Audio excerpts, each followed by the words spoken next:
with this.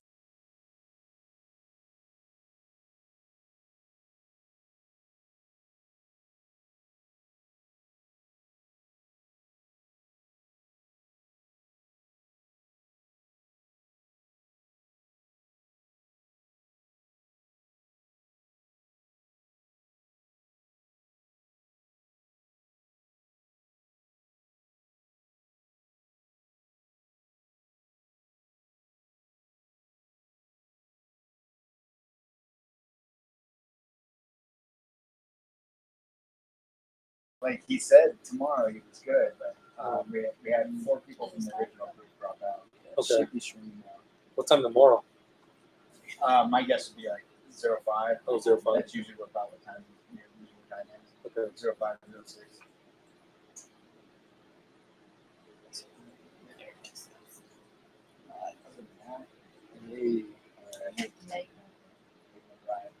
Yeah, that's fine.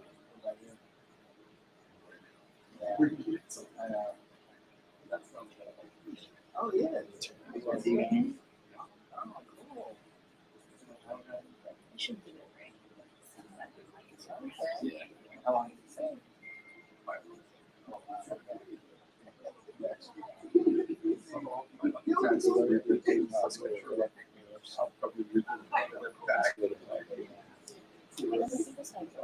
Yeah, you're playing tour guide. He'll probably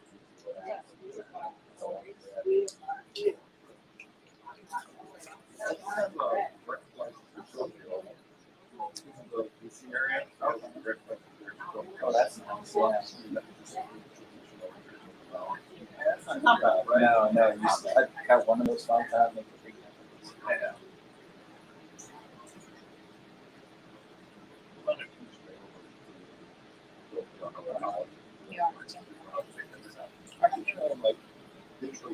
You are working.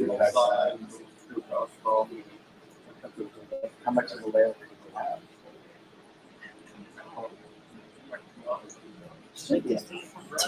And one thing I've learned is that I literally had Russ having a run with her. She's running the deals. Got you. You know, Can right in front of mine, I'm like, safe where it's fast. Yeah, I was going to put it Yeah. every time. Yeah. But I think keep it on us, and if there's somebody having like an actual segment, but we'll just once or Tuesday, a couple of words. Just keep it on us. In the future, yeah, I'll set up my phone so that way, like this, especially most of the audience will be over here. Or we'll have somebody operating that, like this rotates. Yeah. Yeah, because I got back Sunday.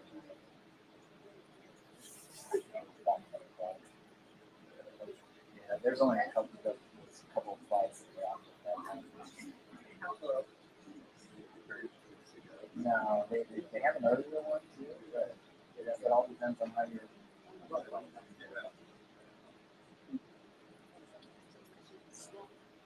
Yeah, see it. There's Wi-Fi Number there? one, yes sir, is wired beam, all one word. Wired beam, all one word. Especially if you drive like you said. Tax on the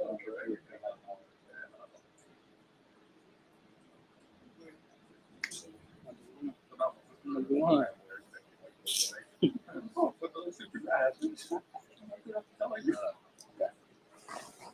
should be taking all your leave for that.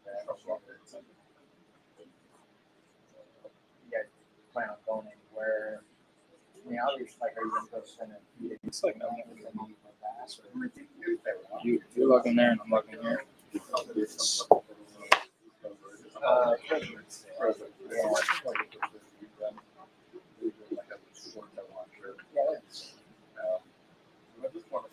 Yeah.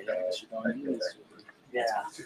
I'll make it work for you, sir. I was trying to be in the background. That's Yeah.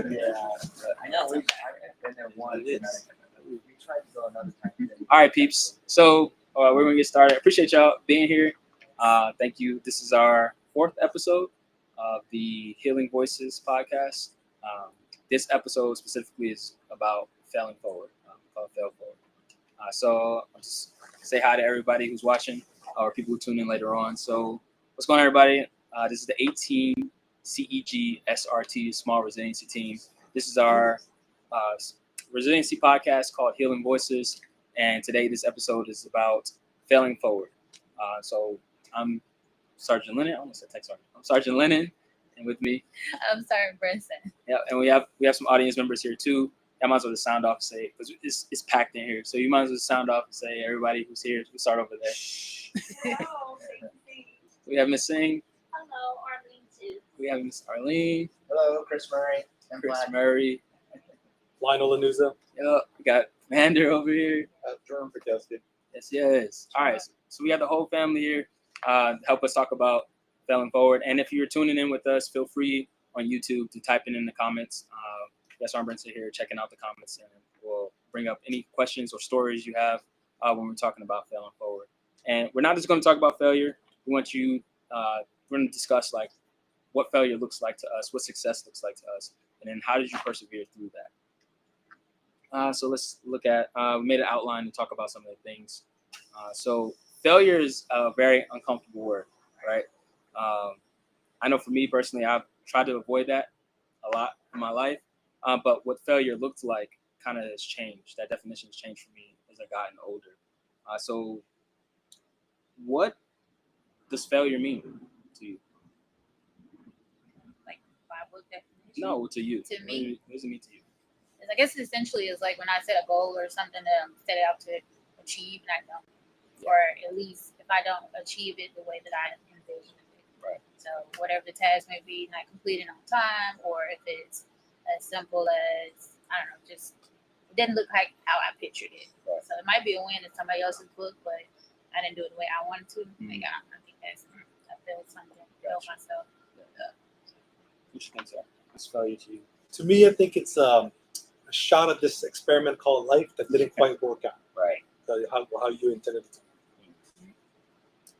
So today we want to really focus on that failure doesn't mean it's not a characteristic, right? Failure can be pretty much like it's a lesson, depending on how you look at it. So one of the things I wrote down here is like failure is feedback, not a characteristic, and it's data, refinement, and avoiding failure often means you won't grow. So who has a story about how failure has shaped you?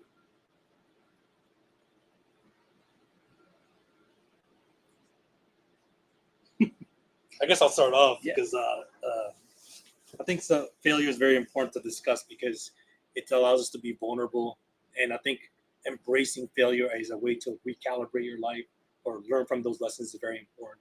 And if you take failure as like something that's not necessarily negative, but something that you can learn something from, that's something that anybody within their life can continue to learn and improve as long as you embrace failure as something that it's going to be beneficial for you in the long term. Right. Share a story. When I went to college, I had desire to someday go to a university, and I didn't quite, get I didn't get quite accepted to the university that I wanted to go. I wanted to go to UCSD. I thought my grades was pretty decent. My SAT scores was okay. Yeah. I thought I had like enough good grades to get there, but I didn't get there. Applied to another university, also in California, and I also didn't get there because just a very hard UC systems in California is very competitive, right? But it turned out, I ended up going to community college, and that was probably the best experience unintended experience I didn't realize, because the community college, well, not only did I save a lot of money going to college, but I met my friends that I still know, my best friend that I still know today. I learned more from those small classroom settings compared to a university that I didn't get. I learned more from that experience, and I was able to get a part-time job. And a counterpart, my friend who did get to those universities, he ended up dropping out. He ended up dropping out because he just couldn't handle the workload, because the demand, not that he wasn't bright, he had better grades than me, better SAT scores, but the larger classroom setting wasn't something that he could handle. Right. And he wasn't also like as disciplined, but yeah, so it ended up working out for me in that regards, going to community college, a path that I didn't realize that led me to a commissioning. That's also where I found out about ROTC, and here I am today. So I wasn't expecting that, but I embraced the failure. It didn't let me stop me from pursuing a college degree. I just said, okay, this is not the path for me. There's another path to get there. I took that path. It opened up, and I ended up saving more money. And here I am. So Yeah, I like it. so There we yeah, go. that's one. So like, yeah, you don't look back. You want to look at life in your rear view and look at those markers in your life that kind of turn where your life is, and a lot of it's from your failures. Yeah. A lot of it's from your failures. You ever heard that term? One door closes, another one opens. Be open-minded to we always get turned off when your door closes in front of you. Opportunity you applied for, you didn't get, and then another. If you're open to opportunities, you'll see another door open somewhere else out there that no one else is going. Yeah. So that's my story. So I appreciate yeah, that. please, yeah. Yeah, I appreciate that. I definitely am that friend that went to university and dropped out. That's pretty much my story. Like and I'll talk about public versus private failure in a second. So with me, similar story where I was applying to all these different colleges and got into the one I wanted. It was very expensive and hard. So all the classes that I've been into in high school, probably no more than 20 people, smaller classroom, more one-on-one time with the teacher, and never had to study. Didn't know how to study, to be honest. And I go to Rutgers University, and the slideshow has one word on it. And the professor's just talking, and I'm just looking at the slideshow like, when am I going to take notes? Yeah. All my classmates like jotting stuff down like crazy, and they're like, "Hey, did you read the lesson before you came to class?" No, that's what he's talking about in class. Yeah. They're like, no, you're So supposed we're to paying read. You're supposed to read. Yeah. Chapter 1. He's going to talk about chapter 2, and then you're gonna have to test on chapter 1 and 2 before we go into 3. Where's the study guide? When are they giving us the study guide? So yeah, did not work out, and I was in ROTC at the time as well, and 2.5 years away from commissioning. My grades were just not there. The money wasn't there as well. So in that moment, during that Christmas break, I felt like I let everybody down. My church had raised money for me to go to this school. Everyone knew that Brother Lennon was going to be a doctor. I barely passed biology. So it was like, man, how do I go back home to that, right? So it was like that public failure because I claimed this in front of everybody. This is what I'm going to do. I said it so much in high school, and I get to college, and I'm fumbling through classes, doing great as a cadet, but fumbling in my classes, not really too much pride to ask for help, tutoring and things like that. And then I had to step back and think okay, I need to grow up. And what do I want? I want my degree, sure, but I don't really know how to become a doctor right now. But I've always wanted to be in the Air Force. I still can do that.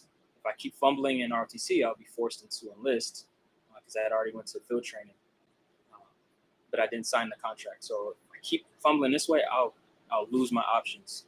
But if I put my big boy pants on, face the music, and withdraw from school, go to a recruiter, start working, do what I got to do while I'm in debt, maybe I can start over, get some structure, and maybe I'll be ready. And that sucked. That was a big coming to age, staring in a mirror, a good amount of time with that Christmas break, calling myself a failure, to slowly having to change my mindset and having my family build me up. So I was just texting my brother. I think my family is jumping in the call, but my brother was the first person I called when I was like, I think I'm gonna drop out of school.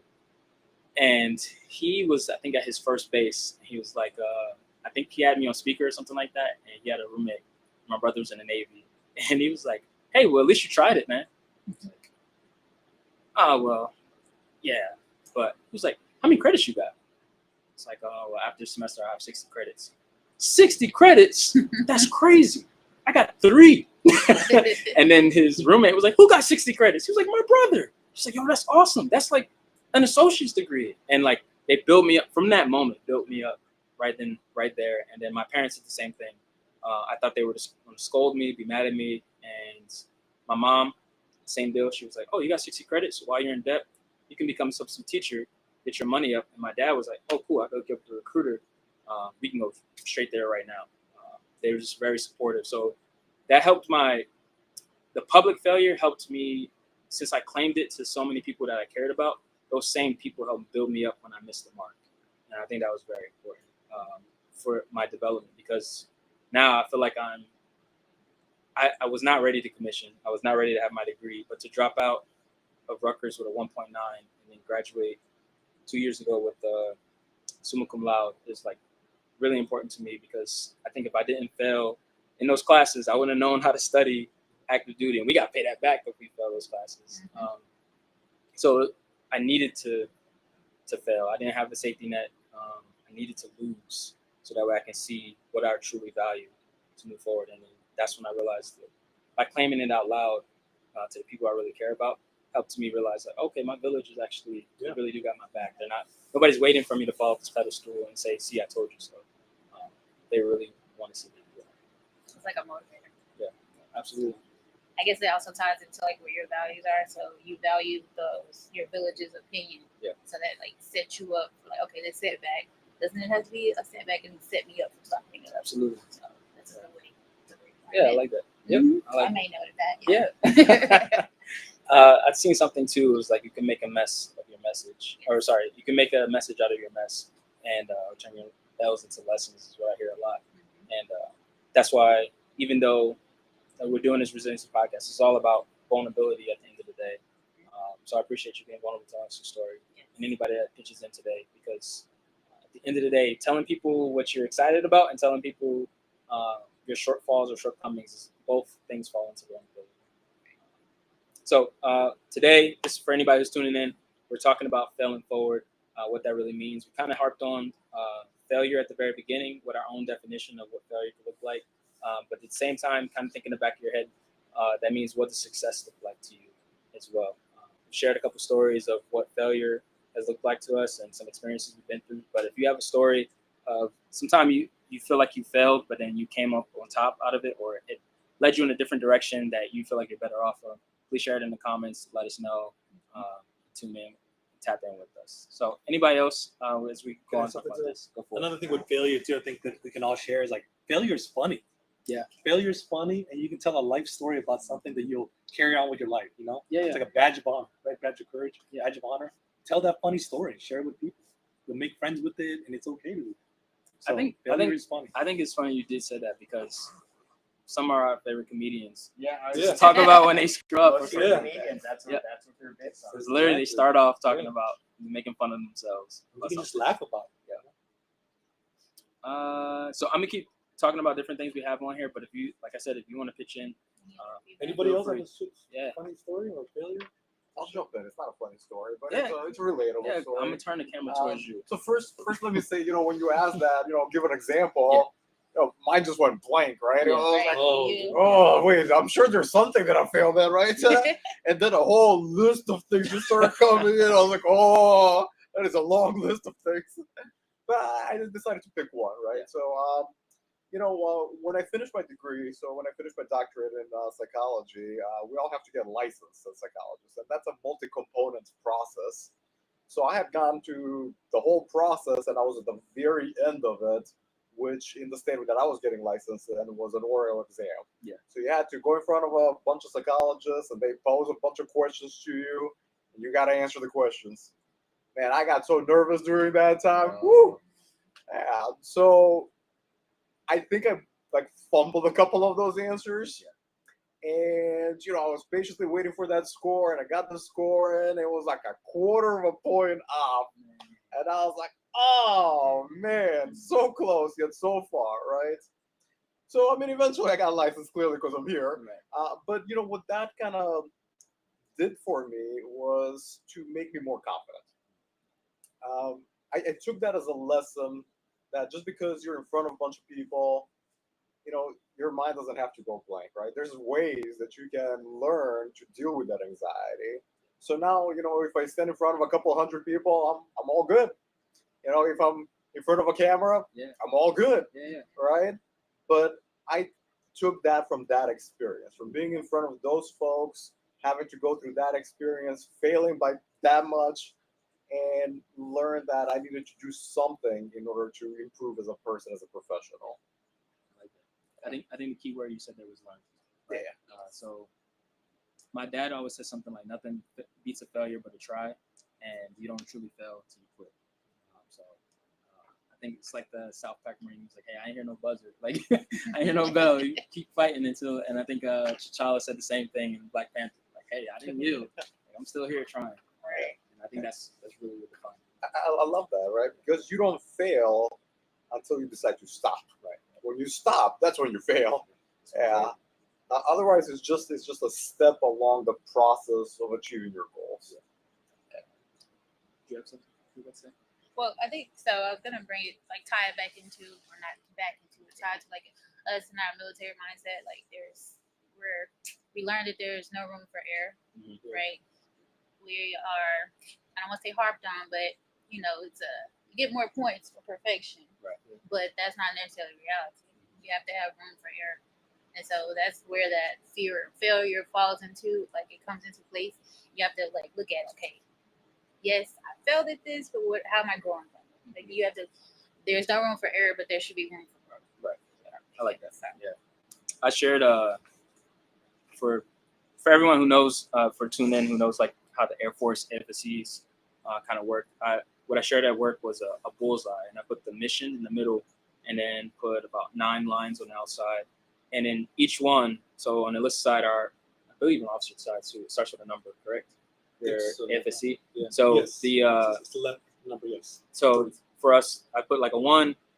So like the 1 Charlie folks, and then 2 for example, aircraft maintenance. There starts with a 2, and then 3 would be CE, security forces. 4 would be medical, and then so on and so forth, all the way to like 8T being ALS instructors or PME instructors, right? The way I kind of explained it to the airmen is like, what we do, this is where you are, like what you do, how close it impacts the mission.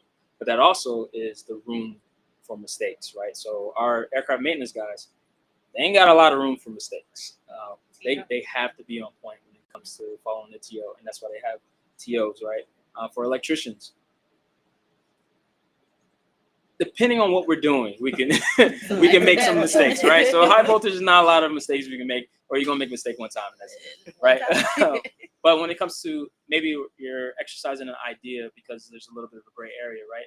That is a good time as a leader to try to empower your people to make a safe space. You make a safe space so that way they can fail, so that we can learn from it. For example, if it's like a project, and you're asking like, how many things do you think we need for this, right? There's still like some safe area and time when we're buying parts. They're like, hey, actually, you bought a little bit too much. Luckily, we got another project coming through. But why do you think you mess up there, right? Being able to make a safe space for them to make mistakes now or to fail now will make them better leaders in the future. So my question to anyone watching and everyone in the room is, because all of us are here are leaders, what are you doing now to kind of make a safe space for your team and for you to fail, so that way you can grow? And I think this would be a hard question for you, sir. So I'm gonna let you talk last, because I know you probably got to think about it a little bit. But to say the question again, so what are you doing now, so that way in your work centers, the people that follow you, they feel safe enough to try that leap of faith to fail, and feel safe enough that they have the space to grow from it. But you got, the camera's coming to you. Yeah. So I'm not in a leadership position now. My time is done. But some of the things that I learned from active duty that I use now with my daughter is understanding what was her thought process when she was like, what were you thinking? Because a lot of things are not done with ill intent. It's not to be malicious. It's not to harm someone. But what was your thought process, so that we can have an understanding of, this is the way you think, this is the way I think, and this is the final goal, right? So that we can kind of plug in on how did you get to this instinct, and how can we make sure that doesn't happen again, right? So that we can get, course correct. So that has been helpful, just trying to get that idea of what were you thinking, what was your thought process, what was your intention, and what was the ultimate goal.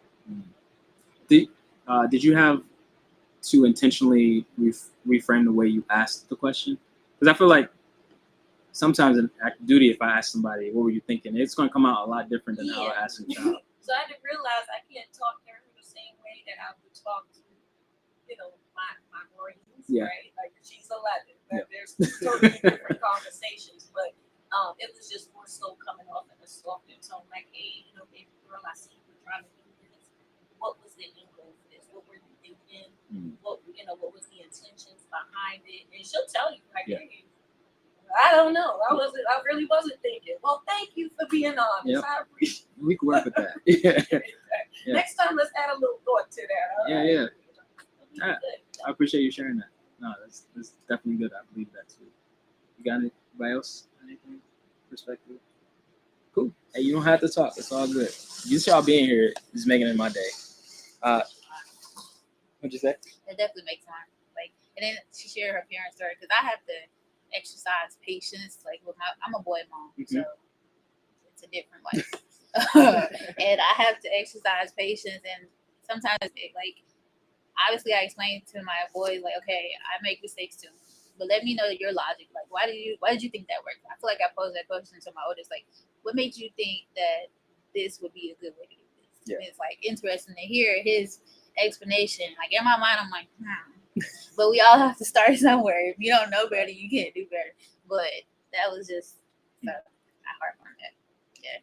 I think at work for me, kind of taking the comic type of style is when I'm off, I take a lot of responsibility if something goes wrong. And I say that out loud in front of everybody. For example, if like, say we mess up with a vehicle or something like that. Before I'm like going off or like trying to figure out like who did wrong or whatever, I'm like, dang, when's the last time I said something about using a spotter? Have I ever said anything about using a spotter? Did I make sure, I started taking some, not into the point where it's like toxic and I'm like beating myself up all the time, but before I start to blame other people, I'll say that. I'm like, hey, this, you know what? I should have done this, this, and this. This is what we're going to do from now on. Person who messed up, hey, do you mind creating a briefing real quick? We're going to brief this. And I add a lot more we to that. And I think by me accepting the failure, I hope this is received that way.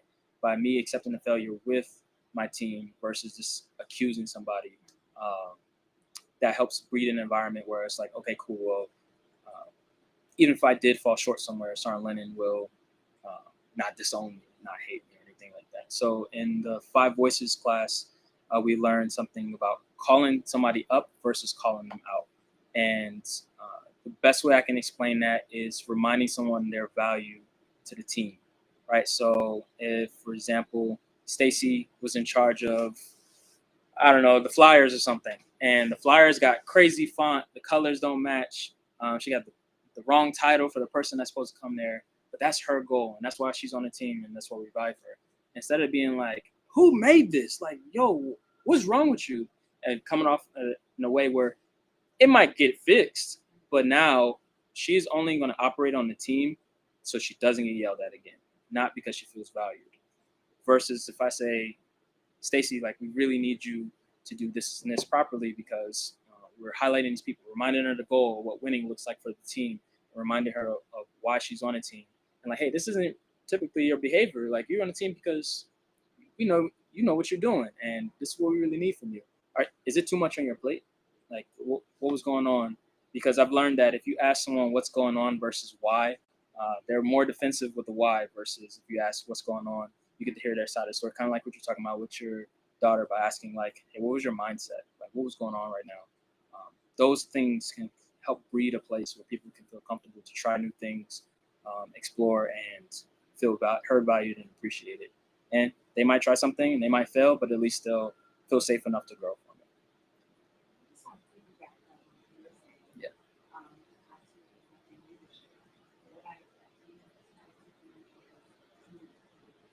Mm-hmm.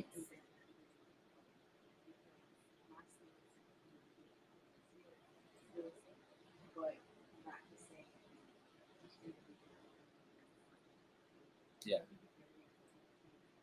Yeah, I like that. Yeah, she said, for those who couldn't hear, Yeah, she said, tell her. meet people where they are. Just value in their skill set that they bring to the table, and yeah, it's appreciating like what they can do and you can still challenge and push people, but valuing what people are already bringing to the team. But, all right, Sarah, your turn. So what is something you do He's like, that helps breed an environment that makes people feel safe, that they can fail and grow from So for the squadron, that's something I kind of emphasize when I first got here. I want people to feel that they are safe in the environment that they work in, to be themselves, to be in a professional and safe working environment. That's something I always harped on when I took command of the squadron. As a matter of fact, before this meeting, I actually met with all the senior CEOs and in terms of the opportunities. The Air Force kind of makes it easy for me to create the opportunities for people to grow, because the Air Force is looking for positions that I need to send people up to for career broadening opportunities, maybe fill a position at the CAG, XP. Right. It's very easy for me because I just basically like with people look at these record, talk to people, talk to their supervisors, like, hey, who's ready to go up to the next level so we can give these people an opportunities. You'd be surprised, a lot of them don't want the opportunity. They're kind of in their comfort zone. They don't want to lead up. We were just talking about you as part of that discussion.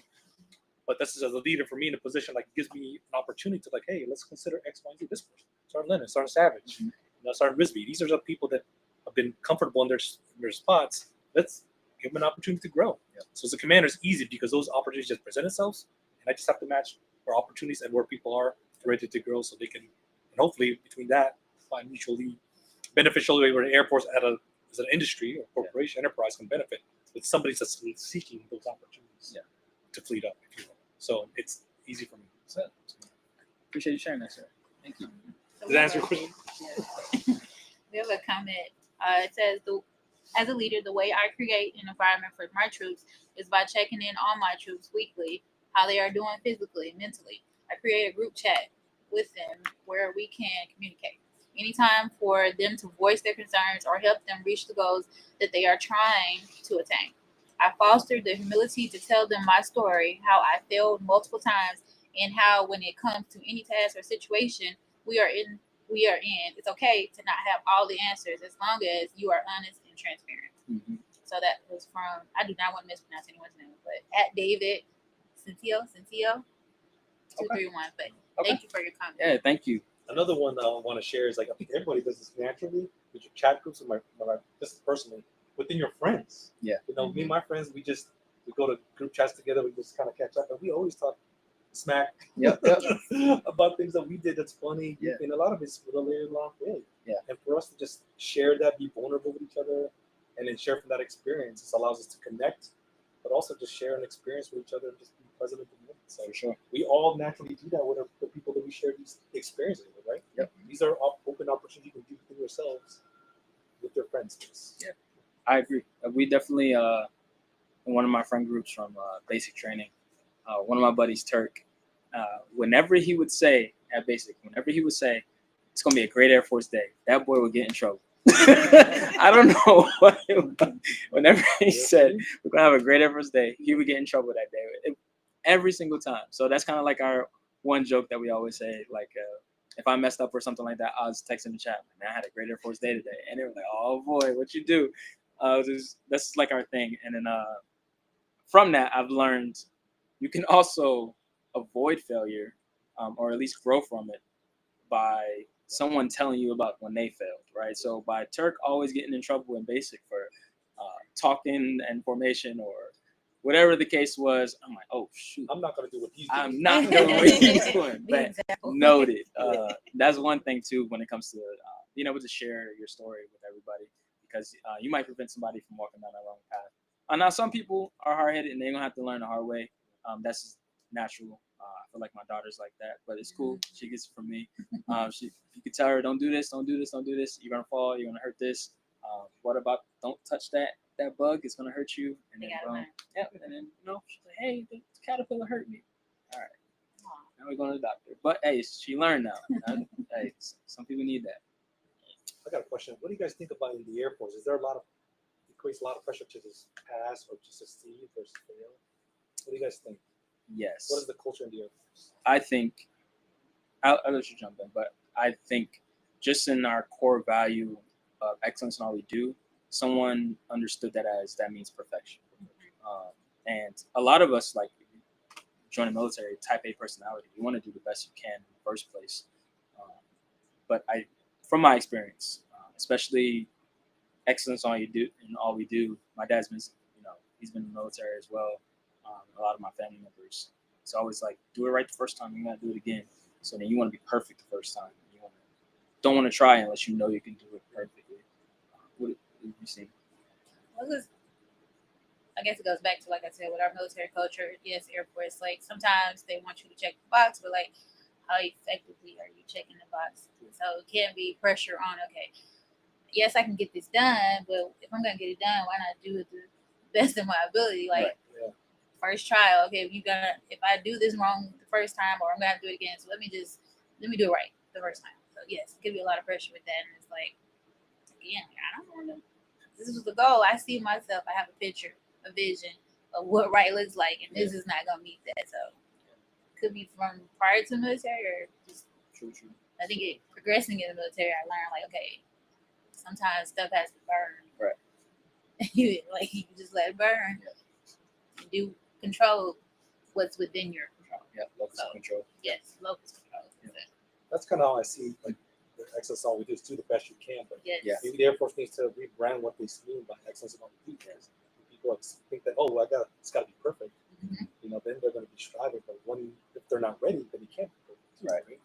So Yeah, so I've seen a lot of folks kind of utilize what we call the black or white thinking. It's Mhm. either right or wrong. Mhm. And I've even kind of heard the saying, well, if it's not right, then it's wrong. Right. Yeah. Right? And oftentimes what I see is that that's a very much a self-imposed confidence. It's not something that's coming from command or supervisor or whomever. It's not like somebody's coming down on them going like, you did this wrong. Why did you do this wrong? Mhm. It's more of, I did this wrong. I failed at this. Yeah. It's more of a self-imposed thing than somebody imposing it on them. So I don't think it's necessarily a culture that's being imposed on folks. I think it's something that folks come in with. Yeah. But because they come in with it, it does create that kind of culture.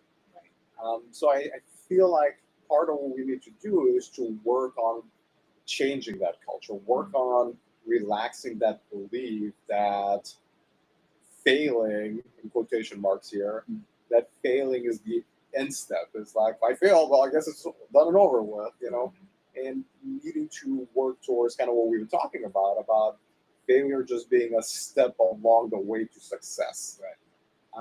But I feel a lot of people need to start to work on internalizing that message. Yeah, I agree. I like it.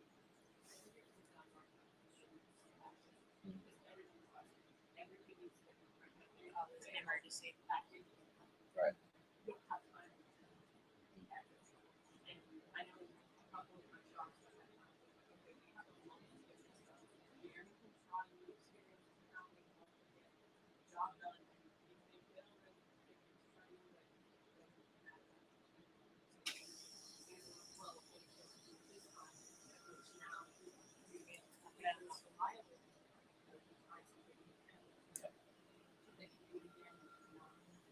Yeah.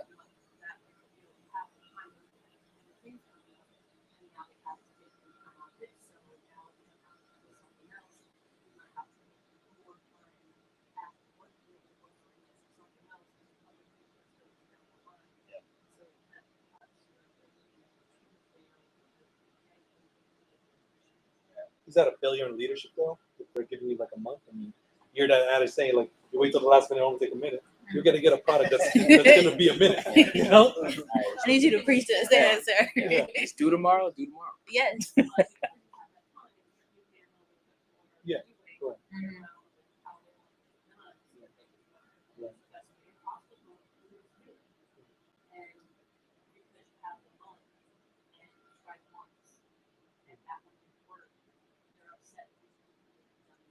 Mhm.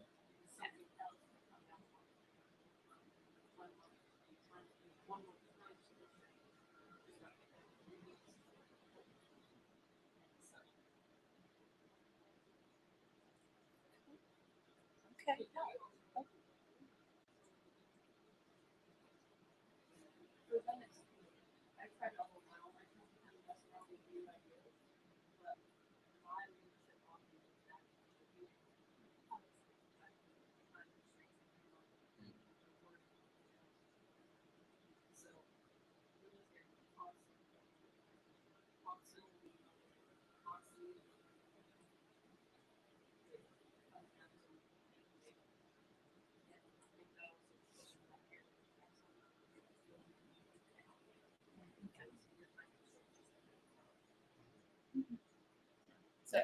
want to summarize like what she said for the chat? 'Cause I know they can't hear.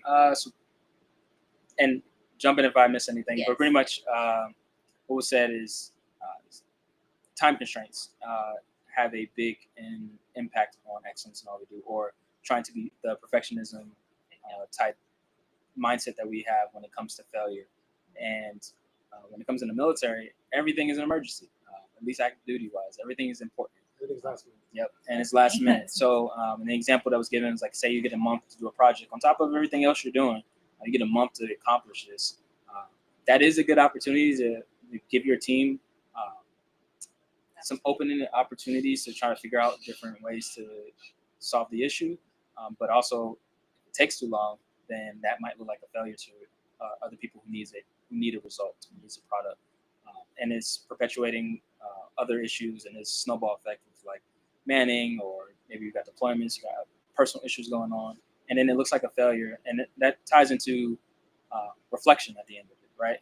If you can reflect at the end and learn from, okay, cool, this didn't work, probably because we started this task on the weekend, and it was also during the holiday season, so we only had 2 people, and not everybody was answering their phone, so the project actually started late, or whatever the case may be. Listening to LIMFACs, listening what you could and could not control, and what you can do different should you try to do it again, is a big factor.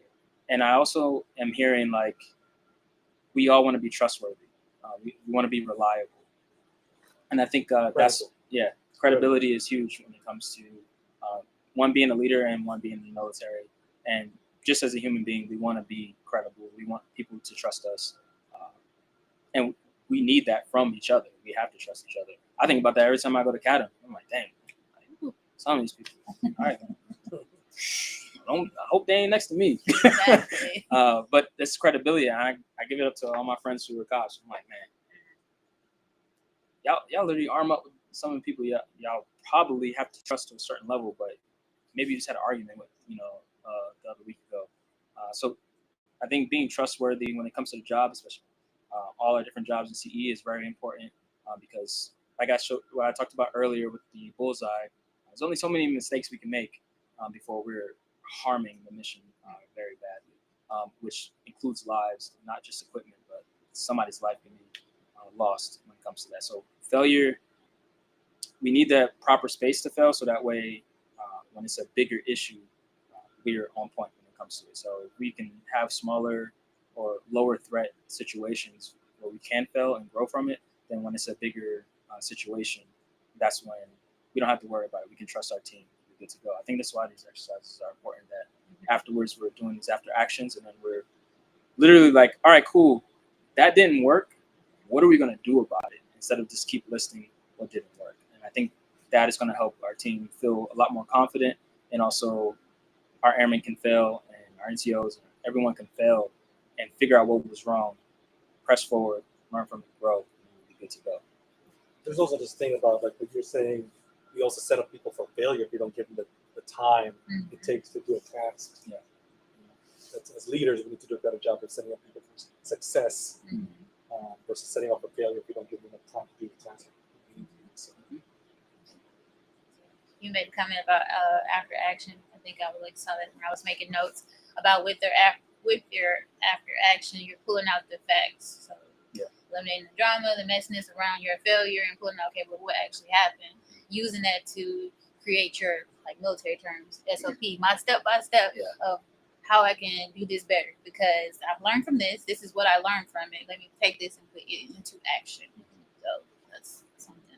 I had a comment. It's my husband. He said, failure makes us strong and courageous. Viewing failure as the worst thing that can happen to you.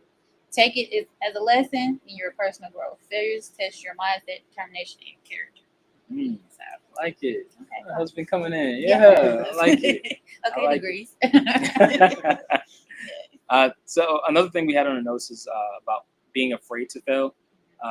And that can look like different things. So one, it could look like what we've all seen before. It's like, hey, there's this opportunity, or hey, you have to do something. I always think about like a confidence course. Oh man, I don't want to swim over that water. Like, what if I fall and get wet? People laughing, whatever the case is. But another way it could look like is perfectionism, right? So I definitely, as an artist, I fall into this all the time.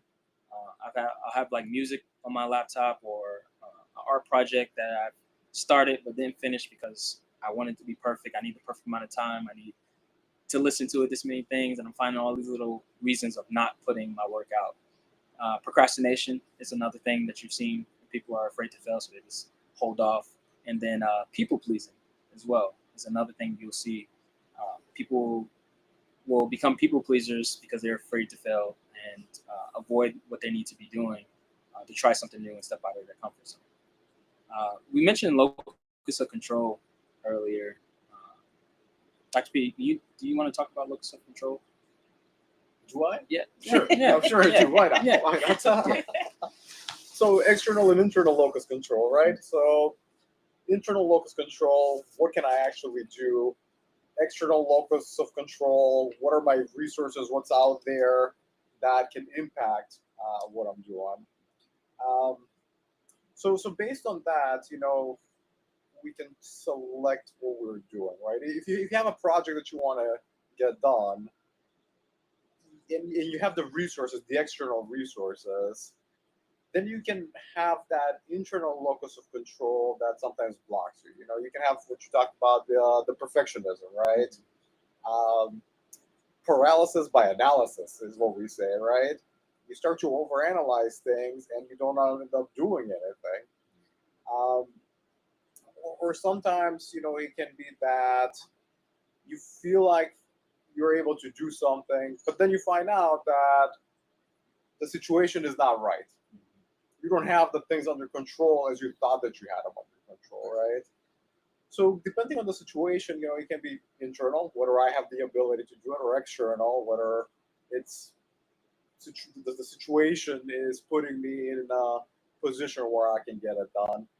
But if you find out that you start doing something and, hey, the situation is not right, you got to figure out what the situation is. Can you change the situation, right?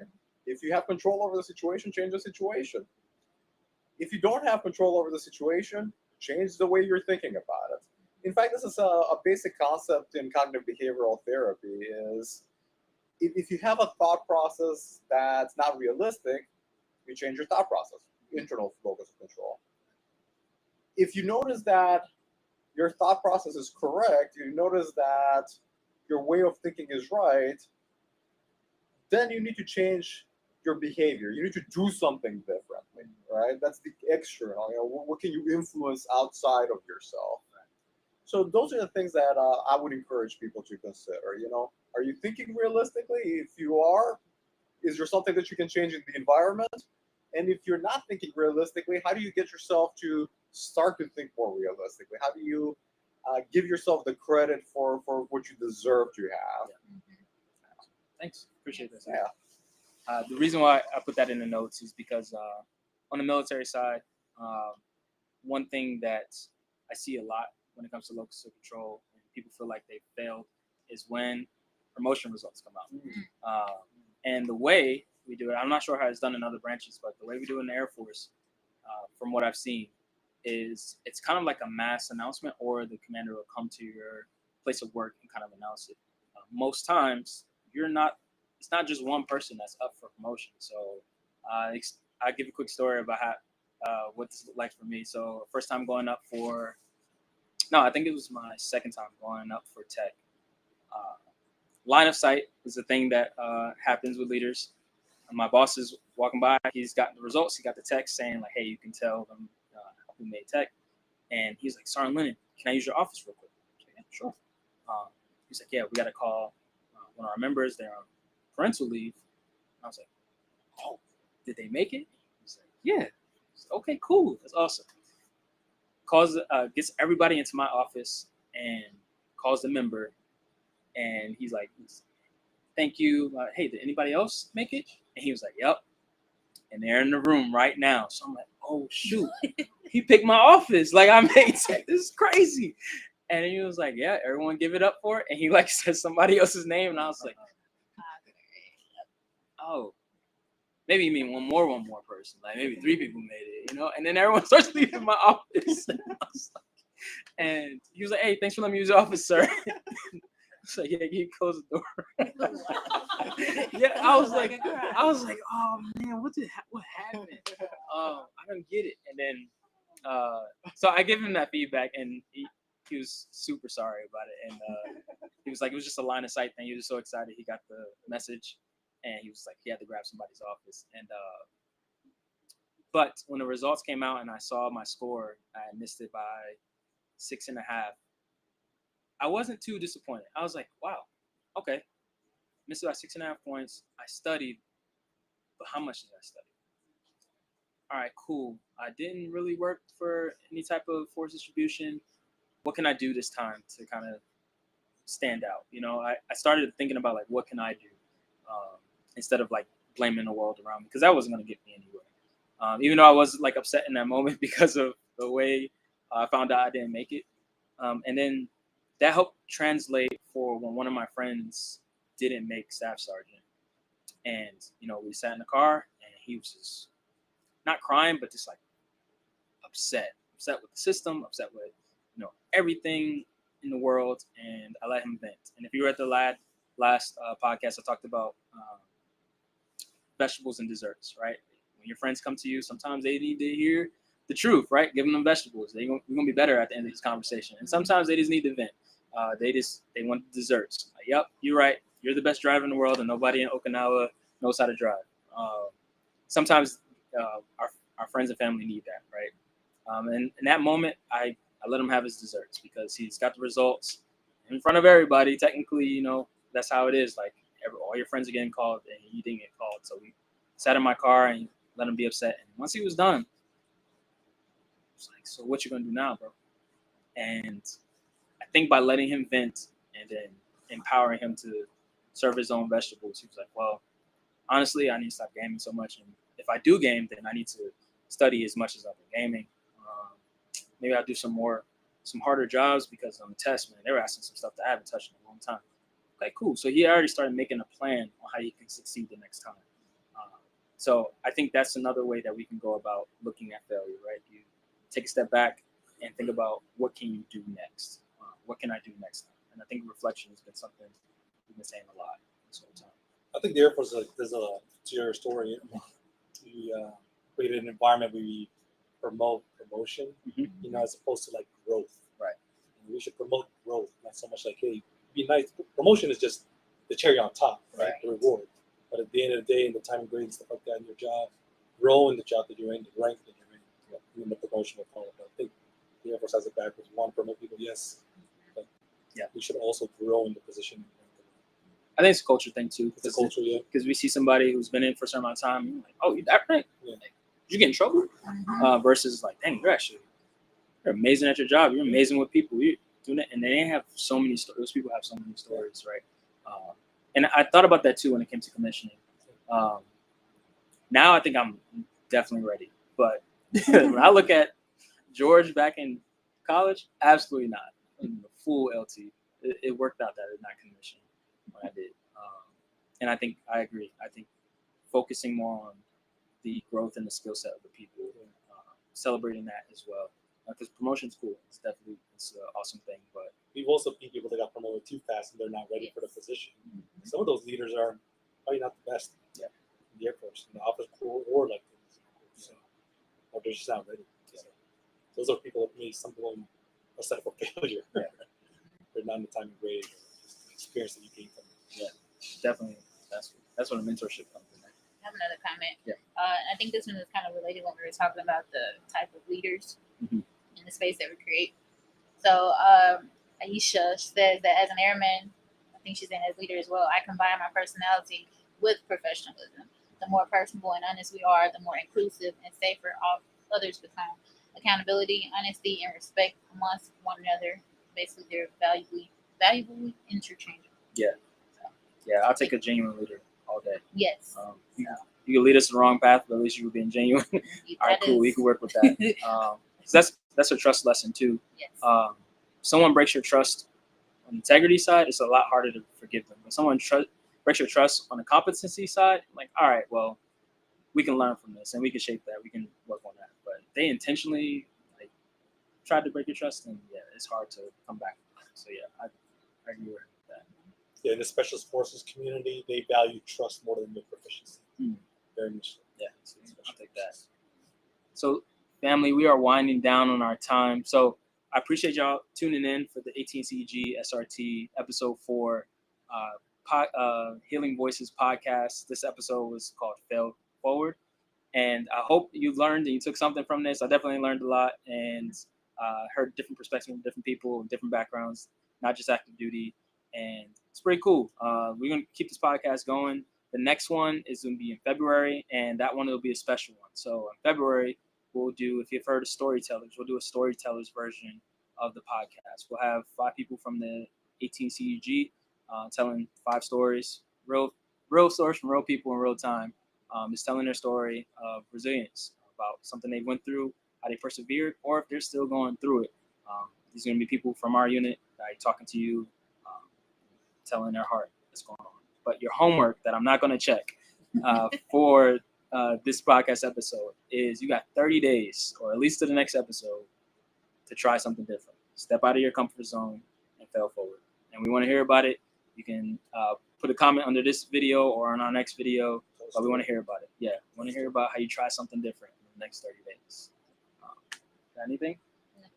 Essentially, fail forward. Failure is not your identity. It's something that happened. It may have been a mistake made, but you can grow from it. Yeah. Cool.